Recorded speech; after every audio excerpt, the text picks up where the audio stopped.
You open one eye. It's pitch black outside. Time for work. You get up quickly. And a few minutes later, you're outside of your studio. Hello everybody and welcome back to Night Call. We're back on our investigation and let's see, what have we got so far? I think we should talk to a suspect to begin the night, if there's one nearby. Unfortunately it doesn't look like there is. We do have informants we can talk to. Where are you? Let's go to this. Let's see what this is. I have money. There's no newspaper today. Oh, from outside, the Montparnasse gun store looks like any other shop. A plain, discreet front window, sliding doors. But inside they sell handguns, machine guns, knives, and even grenades. Jesus! It's your first time here, but you've already had its owner in your cab. The store opens really early so that patrons can come train at the shooting range. As you walk up to the counter, you hear the distant noise of gunshots under your feet. It's an unsettling experience. Can I help you? It's the owner speaking, an older woman with a hunched back. She's been selling weapons since the 70s. She's cheeky in a typically Parisian way, and her wrinkles carve craters across her face. Ah, it's you. It's been ages. Come closer. You make small talk and eventually decide to go for it. I have a question for you, about a weapon. You slide the photo of a shell across the counter. She slowly looks up at you. Where's the photo from? She's been doing this for years, and you doubt you can pull one over on her. Found it on the ground.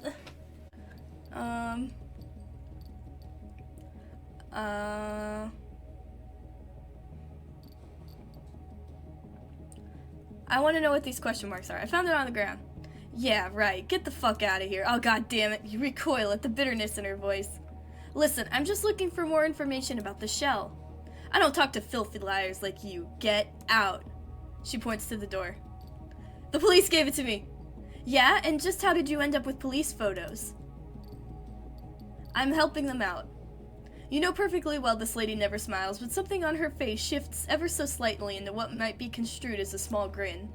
I'm not surprised. You were always the type to want to help people out. She practically rips the photo out of her hands. You give her as many details as you can. She thinks for a while. The shop doors open and a woman, probably a cop from her appearance, comes in, greets the owner, and disappears downstairs. When she opens the door, it creaks and the smell of gunpowder spreads through the shop. It's funny. This doesn't fit with what you told me. The shell is in perfect shape, and you told me the bullets are also completely clean. But it's old ammo, you can tell. There are no scratches, but there are a few oxidization stains, and...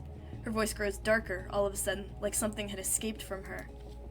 In my opinion, it's from an old weapon, perfectly maintained by someone who knew what they were doing. In light of what you told me, I'd say it belonged to a cop or a soldier. It could be a family weapon. If it was a police service weapon in the 1970s, either a cop held onto it or the guy you're looking for inherited it. That judge there, he's a pro. You raise your head to meet her gaze. Her old bones make that slight shift again, the one that could be construed as a smile. Or she, actually. You know, lots of women shoot, and I give classes if you have any lady friends who are interested. Back in your cab. You glance back at the shop. You don't know how this woman knew that. Anyway, you start your taxi. You have what you need to move forward with your investigation. Oh.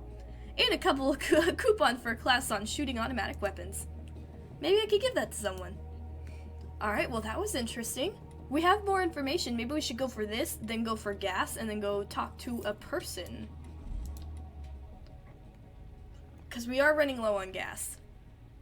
2 young women, escort girls, cross the street in front of you, surrounded by a group of tipsy... Oh god, what's going on?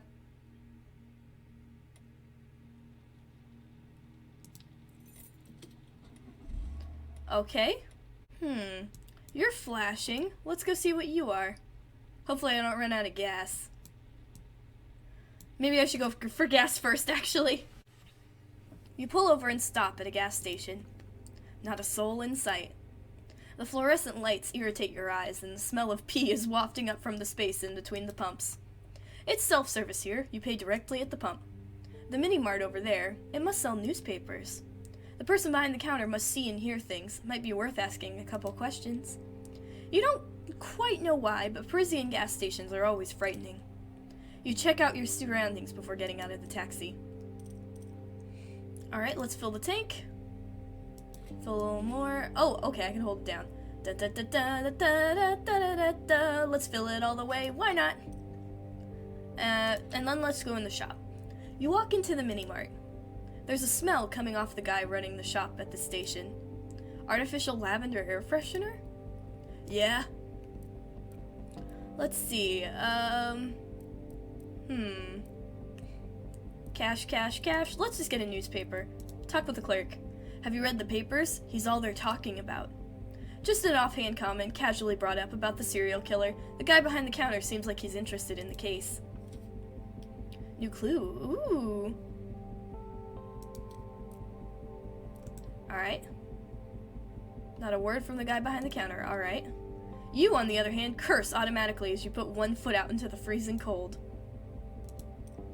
Alright, let's leave. Can I look at this Is that a cat? 1 second, kitty cat. You pull a newspaper out of your glove compartment and start leafing through it. Eventually, something grabs your eye.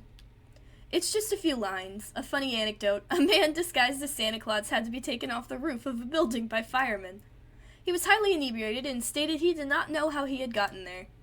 You turn the page and stop. You read about a third of the newspaper. Keep reading. You stop reading and go back a few pages. You thought you saw something.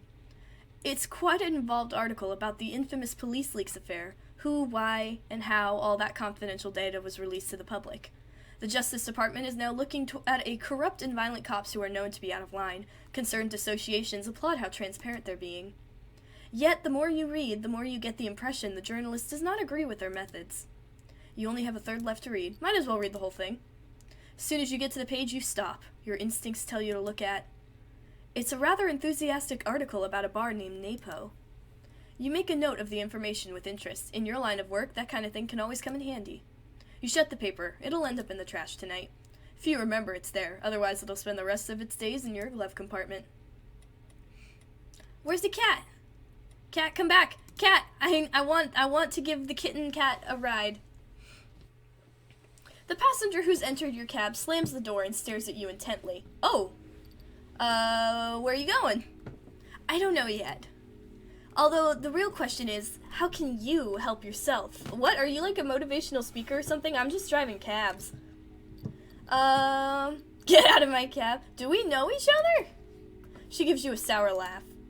Don't play innocent with me. If I were to say to you... Her voice is slightly raspy, with an oddly metallic sound. October 27th. That's the date, the night of the attack. The night you... Could this woman be the judge? 10:46 p.m. No, the attack took place later. Does that ring a bell? You nod your head. I will answer. Yes, it does, miss. Don't you miss me! Not another word! She waggles an accusing finger at you. Last October 27th, you were in this very cab, driving a fare, and you committed a crime. That's right, sir, a crime! I'm gonna let her keep talking. I'd spent the whole day working like an idiot for that rotten newspaper. Do you have any idea what I do for a living? I am a sub-editor, Mr. Taxi driver. I correct mistakes that a bunch of moron journalists make. And there isn't a single one, not one, who knows how to write a proper sentence. I'd had it, really had it, and on the night of October 27th, you cut me off. I almost died that night. She grinds her teeth. You shudder. I crashed my car. My boyfriend's car, that is. The same guy who made yet another comment about women drivers. The neighbors called the police that night. I made such a scene. To think that guy dare calls himself a feminist. She pauses for dramatic effect as a disturbing smile spreads over her face. I'm gonna say nothing. Her voice is suddenly noticeably quieter, almost fragile. The next day, no more boyfriend. No more car. I messed up a job interview with a major news outlet, a paper where people know how to write, where they follow basic rules of French grammar. Imagine for just a minute, I could have stopped correcting copy for a bunch of morons. She takes a deep breath. But all because of you, because of your cab, everything changed the night of October 27th. A sad, faraway look comes over her. My life has never been the same since. But her voice is bursting with fury and hatred. Forced to go live with my mother while I went apartment hunting in this rotten city where tiny studios cost an arm and a leg. So I started looking for you. The back of your neck breaks into a sweat. You can feel cold, clammy droplets about to drip down your spine. I started asking around. I bribed one of your colleagues into giving me your number. What? Why? A droplet of sweat starts sliding down your back. Then I found your address. Your first one, that is. You're a freaking stalker. You shiver as the drop reaches your boxers. But that's your business. What matters is I did eventually get your other address, the real one. The droplet has reached your tailbone. You've started shaking. At first, I admit, I was planning on going to your place. She shrugs her shoulders. Her voice has softened a little. Just maybe to spit in your face or something like that. And then I thought to myself, no, Ludivine, maybe the guy deserves a chance. You never know. So you're going to apologize. Go on, give it your all. Take your time. Take a deep breath. She breathes in deeply, then exhales. Like that. Tell her about the attack? Ask her to leave the taxi. I want to tell her about the attack. I'm sorry, but I don't remember that night. Not memorable enough, huh? Oh, it sure was memorable! No, I've forgotten what happened that night. She freezes. A few minutes after I met you, I was attacked. Attacked by the judge, the serial killer. It's you. You survived. Yeah. A host of conflicting feelings flickers across her face. Doubt, surprise, anger, the desire to slap you. Then she falls back against the car seat, all her anger, somehow, gone. I didn't know. The police wanted to keep it all a secret. If I didn't see the killer's face, and he didn't see mine. Oh, so that's why all of the suspects haven't noticed us yet. For my own protection, for my peace of mind. The newspaper where I work, they're looking for you. We have a reporter looking for you. The last few months have been difficult for you. Really difficult. I'm gonna apologize. I'm still sorry. Even if I don't remember anything, even though I was attacked, it doesn't change anything about. You can't find the right words. Maybe because you imagined for a moment a normal night, how things should have been. Passengers, rides in Paris, a tourist heading to Mauritius or something. And you, your cigarettes, cheap packs of beer, the little radio next to your bed. Your passenger clears her throat. She's noticed your mind is somewhere else. Thanks. All of her anger has evaporated. No more looks that could kill, simmering rage, or grinding teeth. My boyfriend was a jerk anyway. And then, this job, maybe it wasn't so great. She gives you a little smile. I tend to get worked up about things. You'd noticed. Yeah, that's the understatement of the year. And sometimes I take things a little too far. I noticed that too. That too! In Paris, I guess we're quick to forget about being nice to each other, about being polite, or for a taxi driver, you're a real sweetheart. She gives a short laugh. That is what I suggest. I'm going to exit the cab. I'm going to go for a little walk in the cold to get my mind off things. And then, when I get home, I'll destroy all the information I have on you. Is that okay with you? You nod yes. Thank you. The word echoes for a minute through the taxi. Your passenger reaches for the door. The door opens, then closes. You're alone in the taxi, your head spinning slightly as if you'd had a drink. Just one, but something really strong. You briefly try to remember that night. Nothing. Nothing but a vague impression of something behind you, the killer silhouette, a fleeting presence. You shake your head. There's nothing more than before. If only you'd turned around, everything would have been easier. If we had seen the face, they would have killed us already, because then they would have seen our face. All at once, you start the cab. Is the cat still there? I still want to give the cat a ride. Dang it, why'd you have to ruin it for me? I was gonna give a cat a car ride.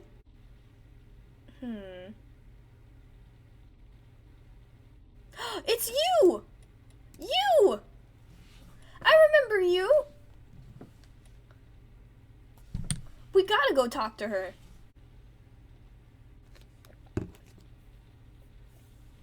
Yeah, I've talked to you before.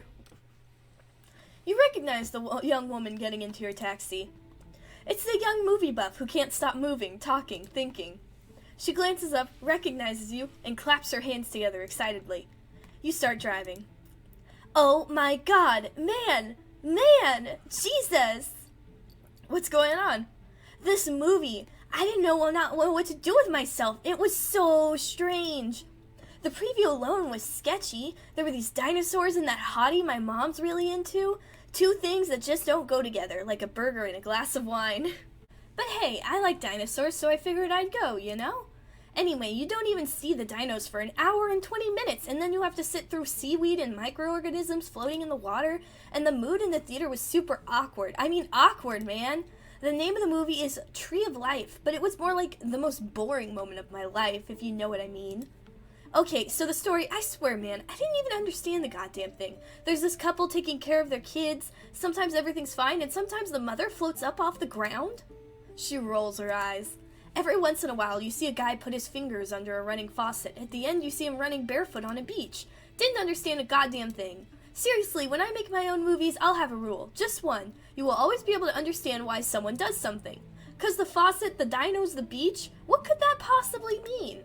I mean, the guy just runs and runs and runs, unstoppable. It was like an ad for perfume. Way too long. I really needed to pee. Couldn't take it anymore. So where was I? The mom floats? Oh yeah, she floats alright. Like, she lifts up off the ground. She makes pies, they go to the pool, play baseball. So they're all outside, the sun is starting to set, she starts to dance, and bam! She floats! Like no big deal. Honestly, it was like a summer vacation flick, but everyone's on shrooms. Now, I mean, it's pretty, right? The pictures and all. The camera floats, flies over everything, like an angel wearing one of those cameras on its forehead. But I just didn't get the weirdo stuff. The young woman's delivery is lulling you to sleep. She remains silent for all of 3 seconds before starting in again. What about you? You like dinosaurs? Yes. Actually took a dinosaur class. Ah, cool. I love dinos. Everyone should. Did you know that birds are dinosaurs? She pauses. Or maybe it's the other way around? They're all part of the same family anyway. I saw it online. Actually, when you see a pigeon at Les Halles, you can see right away that they have something in common. She takes a deep breath. But really, throwing a bunch of dinos into a preview just to get people to come see your movie? Totally uncool. You reach your destination. She keeps talking about dinosaurs and birds as she pays her fare. She finally gets out of the cab. She walks away, but can't help but crack. Watch out for those velociraptors, okay? You smile. As soon as the young woman enters her building, you drive away. Nice. No tip, but that's okay. I like her.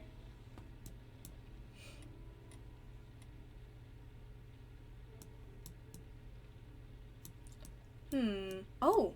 You're one of the... Okay, it's pretty far away, but you're one of the suspects, aren't you? Let's go talk to you. Alright, I'm ready. Your next passenger is your suspect, the retired policeman. Maybe it is you. Judging by his looks, you could have easily guessed. Hospital St. Louis, please. You nod your head and start the engine. You notice right away that your passenger is cold. Very cold, in fact. He's shivering and chattering his teeth. You start driving, but keep an eye on him. I'll turn up the heat. He flashes a crooked smile. That's really not necessary. Thanks, though. I'm not cold. It's my medication. Pretty bizarre side effects. 1 minute I'm hot, next minute I'm cold. Not much fun, really, but it's for my own good. His face says otherwise. He's not quite convinced. Actually, maybe it is the cold. It hasn't been this cold in ages. Since 1982, I think. 83, maybe? And almost in a whisper, he adds, the year of the tiger. The Chinese year of the tiger? He's smiling now, but continues shivering ever so slightly. No, the year we hunted a tiger down in Paris. Nothing to do with the Chinese. It's a really nice story, actually. Well, maybe nice isn't the right word, you'll see. And it'll get my mind off things. He has a nervous laugh and is clearly uncomfortable, probably not used to appearing fragile. It was late December. The weather was crap, never been so cold in my life. The water in the fountains and gutters was frozen. And at the office, most of my colleagues were sick. Stuck in bed.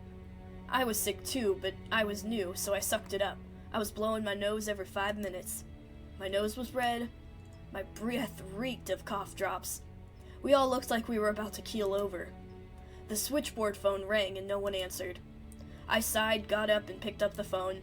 A woman screamed in my ear. A tiger! She had seen a tiger, orange and black, big as a motorcycle, in the Rue de Buchy. I burst out laughing, told her it was a good prank, and hung up. Less than a minute later, the phone rang again, the second line too, then one in the chief's office. He points to different areas of the car, as if he can still hear the phones ringing. A tiger! A really big one! Rue de Buchy, Rue de Seine, Rue de Beaux-Arts. The passenger rubs his chin and seems deep in thought. We were starting to think something fishy was going on. So we got a move on. We grabbed our coats and scarves. One of the guys from the squad called in his brother-in-law who works at a zoo. He sighs. Outside it was snowing buckets, huge flakes the size of your gear shift there. We were better on foot. When we got to St. Michael, we walked down the Quai des Grands Augustins, knocking on doors. The people we talked to wanted us to take their word for it. They swore they'd seen a tiger, and they were dead serious. We walked the streets, the snow was slowing, but only barely. He looks at you. I'm sure you're familiar with that moment, in the middle of the night when Paris is completely quiet. You nod. It's incredible, like the city just stops for a moment. Yeah, well, it was just like that. Utter and total calm. Absolute silence. The team broke into pairs, we checked alleys and passageways. Back then, the neighborhood was like Swiss cheese, with nooks and crannies all over, garages built without permits. It wasn't the highbrow neighborhood it is today. He heaves a sigh. He seemed sad. We went through this narrow street because my partner thought he saw paw prints, and he was right. There was snow all over the dumpster, on the roof of the garage, the building's balconies. The tiger had climbed up there, so we followed. We pulled out our weapons and started after the prints. Dumpster, garage roof, balconies. My partner was huffing and puffing. Huge puffs of steam were escaping from his mouth. Your passenger snickers. He stopped and told me that we must look like our ancestors, like prehistoric men wielding flint spears. We couldn't help laughing. We knew how stupid we must look. So we got up on the roof. The tiger was there. Damn, what a shock. It was a magnificent beast, almost 2 meters in size, maybe more. It took our breath away. The tiger looked at us. There was fear in his eyes. He was shaking. We realized we'd screwed up. We never should have come. If it attacked, we had to kill it, but neither of us wanted to kill it after seeing it. He stared at us. Paris was utterly calm, snow as far as the eye could see, a white skyline. And then, the passenger pauses. He closes his eyes slowly. Something in his voice cracks. He jumps off the roof. It was remarkable. A moment of silence. He was still shivering. He was trying to escape? No. He didn't aim for another building or for me and my partner. He jumped into the void. Knew he'd been cornered. The passenger needs a few seconds before going back to his story. You get the impression he's still shaking as much as when he got in. Now, where was I? Oh yeah. We leaned as far as we could off the roof to look below. It looked like he was asleep, lying comfortably in the snow. A giant orange and black spot on a feather bed. He watches the street go by. The hospital is closed now. Where did he come from? Or no, what happened next? Paperwork. Lots of paperwork. The squad really took it to heart. It was a huge blow to morale. Like one of us had killed him. Like we'd lost one of our own. His hands go to his eyes as if he's checking for tears. It was just a tiger.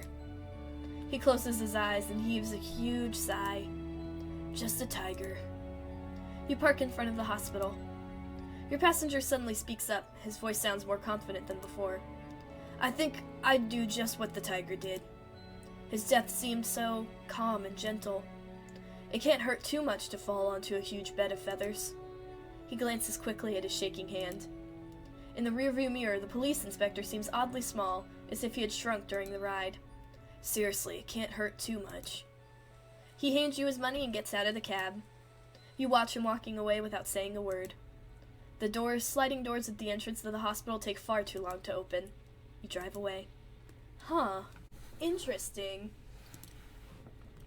He's one of the people I'm thinking might be a suspect right now, simply because he's got the... What is... Shadowy? Who are you? Simply because he's, like...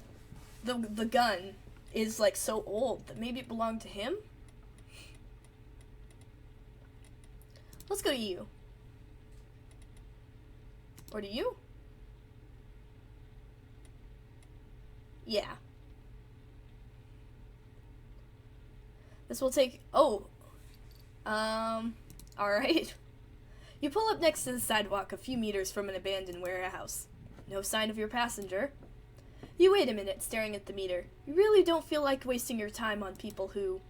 You hear the window break on the second floor of the warehouse. A body falls heavily to the sidewalk. You lay your hand on the door handle when a man, dressed entirely in black, jumps out of the window and lands on the body. He stands up and takes a few steps over to your cab. Are you the cab I ordered? You nod your head very, very slowly. Super, I'm the one you're waiting for. Be right there. What the fuck, dude? He turns around, places his finger on the neck of the inanimate body, takes his pulse. He comes back over, opens the door, and jumps into the back seat. You can start driving. Newly, please. You follow orders without a second thought.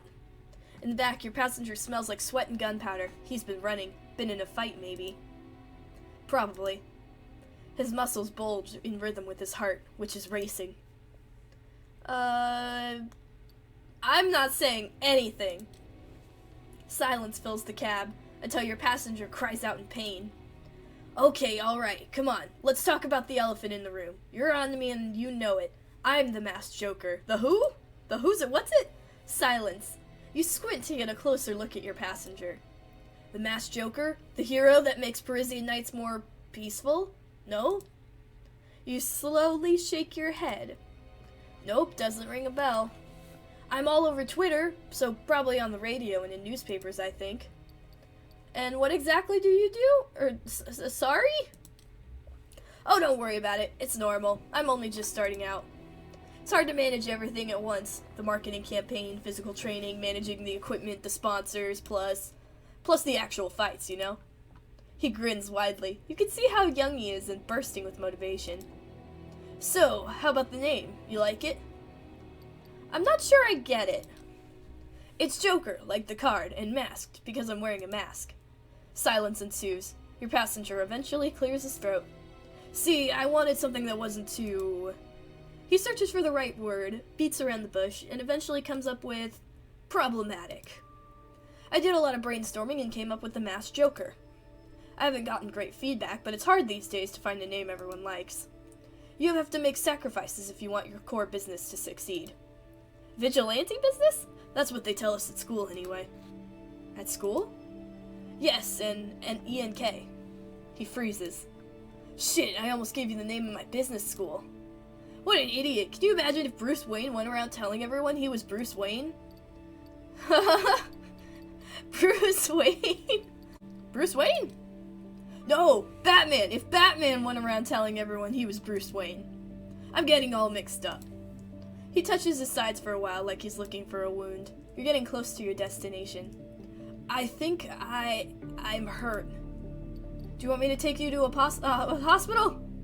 No, I'm fine. I shouldn't have jumped out of a window like that.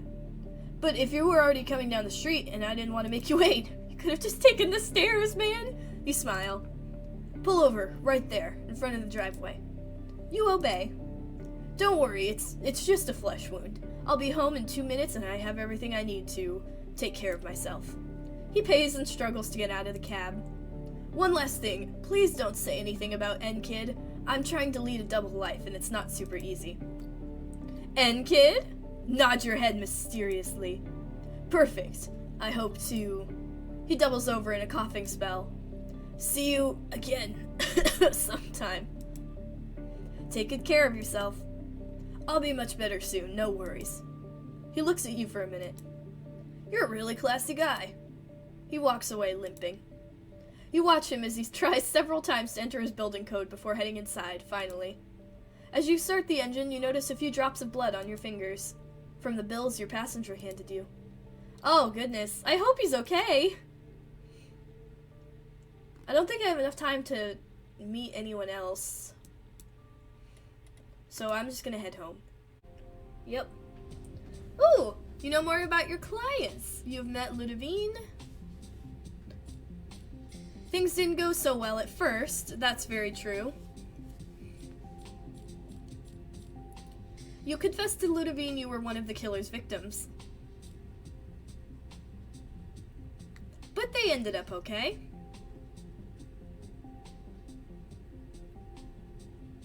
You've met Fragonard. He hunted a tiger.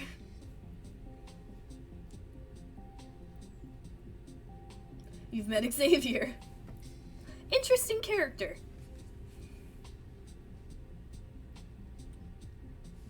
Alright, we have some papers to look at. Hopefully I can look at those papers I forgot to open last time. Take a few minutes to update your board with your new clues. Alright, let's see. Ah, stolen from Salim. I still have these. And I also have police report. I only have time to look at one. Victim 3, let me look at the board real quick. Alright. Yep, that definitely connects to you. This connects to a lot of them. Killer fought victim 1. Okay, it looks like I have a lot of info on victim 3. So let's get some info on victim 2. 2 new clues discovered. 2 new locations discovered. The phone rings. You jump. You're not used to hearing it. No one ever calls you. What's going on? It must be Busset. I'll pick it up. You pick up. Busset sounds irritated. You there? Yeah. Listen, it's... She pauses. You suddenly hear a ruckus in the background. Probably noise at the station. Busset raises her voice.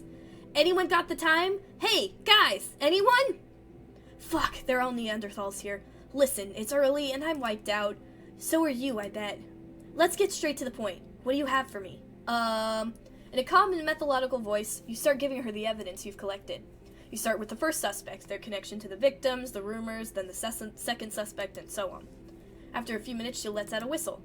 Not bad at all. Seriously, you should come give the lesson to the zombies I work with. A long sigh. I have some good news for you. We checked the alibi of one of the suspects I gave you. As you listen to her, you turn to the board and pull down the suspect she's referring to. So it's gotta be someone else. She snickers. You know how lucky you are? I'm doing your job for you, pal. Okay, enough chit-chat. I gotta run. I'll call you in 2-3 days, okay? What do you mean you're doing my job for me? You're the police officer! I'm a civilian! I shouldn't be a part of this! Understood. Good doggy. Fuck you! I'll call you in 3 days, and you'd better have what I need to make a proper arrest. 3 days?! The DA has fangs. We're pretty sure he's going to turn into a werewolf at some point. She babbles on for a while. Her voice becomes softer, but just as sarcastic. That would explain his terrible death. Okay, I'm out. She hangs up. You hold the handset to your ear for a while. You have just one more thing in mind. Sleeping. And forgetting about it all. Wait, so who is gone? Oh! Oh, okay. So we only have 4 suspects now. That should make it a little easier, especially because I never met that guy. We'll have to figure out what suspects are the most likely. I know nothing about the one dude in the middle. The homeless man, Harvey, I think his name was? I need to learn more about him. We need to talk to the suspects more if we can. We have 3 days. So, we're gonna get this. We're gonna figure it out. But until then, thank you guys for watching. If you enjoyed, please consider subscribing. Remember to take care of yourself, watch out for the masked Joker, and have a good day.